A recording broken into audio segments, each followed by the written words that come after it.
1947 अभी आजादी मिली ही थी कि पहला ही हमला उन्होंने ही ठोक दिया, जिसका परिणाम है कि पीओके हमसे अलग हो गया। हमारे भाई मनमोहन सिंह जी को फाइनेंस मिनिस्टर लाया तो जो आर्थिक इकोनॉमिक रेवोल्यूशन हिंदुस्तान में आया,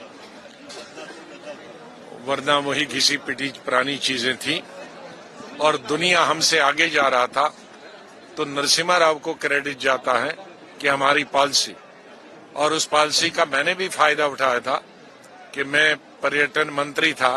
तो ये आज जहाजों में आप जब आते हैं तो ओपन किया, तो मैंने मेरी कैबिनेट में ले गया अपना कि एक ही जहाज जो पुराना चल रहा है वो कभी स्ट्राइक करता है और फिर 2 महीने ठप होता है, तो जितने जहाज आए तो लिबरलाइजेशन पॉलिसी मैंने लाई मेरे। तो इसी तरह से हर मंत्रालय में कोई नई पॉलिसी, लिबरल पॉलिसी, जिसको उस पॉलिसी को आज दुनिया में, और आज के हमारे प्राइम मिनिस्टर भी उस पॉलिसी को चला रहे हैं, लेकिन क्रेडिट उन्होंने नरसिम्हा राव जी को दिया। इसलिए मैं प्रधानमंत्री जी का आभार प्रकट करता हूं कि चाहे वो दूसरी पार्टी होने के बाद भी उसका जो काम जो देश के हित में था वो रिकॉग्नाइज किया। इसी तरह से चौधरी चरण सिंह वो किसानों के नेता थे। चौधरी चरण सिंह की हाइट का भी कोई हमारे देश में किसान नेता पैदा नहीं हुआ। और उनके साथ दूसरी चीज ये भी थी, वो सभी धर्मों को, सभी जातियों को वो भी चलाते थे। तो किसानों के लिए अगर उनको रिकॉग्नाइज किया, उनके लीडर को, किसानों के, ऐसा नहीं किसान ही उनको लीडर मानते थे, हम सब लीडर मानते थे, लेकिन विशेष रूप से किसान के नेता रूप में उनकी पहचान थी।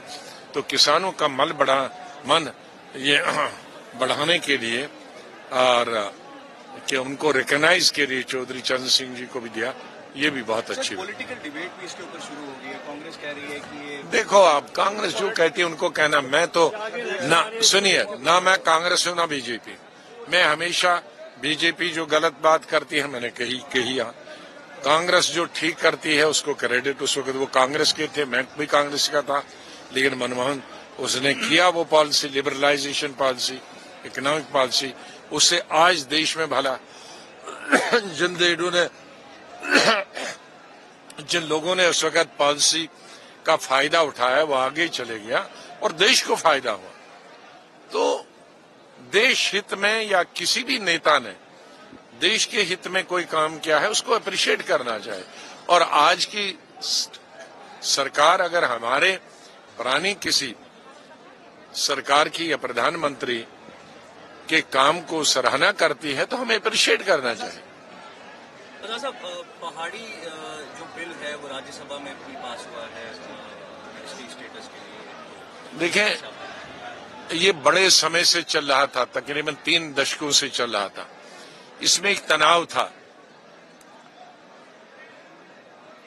एसटी भाइयों का तो हमारे वक्त में जब हम सरकार थी उसी हुआ था, हमारे गुर्जर भाइयों का, और गुर्जर भाइयों का रिजर्वेशन पॉलिटिकल भी हो गया।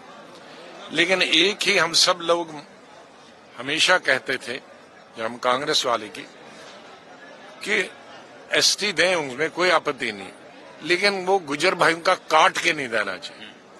काट के देते तो फिर बड़ा नुकसान हो। जब तक इनका काट के नहीं देते हैं तो हमें कोई आपत्ति नहीं, ठीक है। लेकिन आज भी रामबन से लेकर कश्मीर तक के जो पहाड़ी लोग हैं उनका कहना है कि हमें क्यों छोड़ा गया। वो रामबन पानहार कहानी, लेकिन वो चुप बैठे थे। आज बेटे को कोई दूध के बगैर नहीं देता था वो।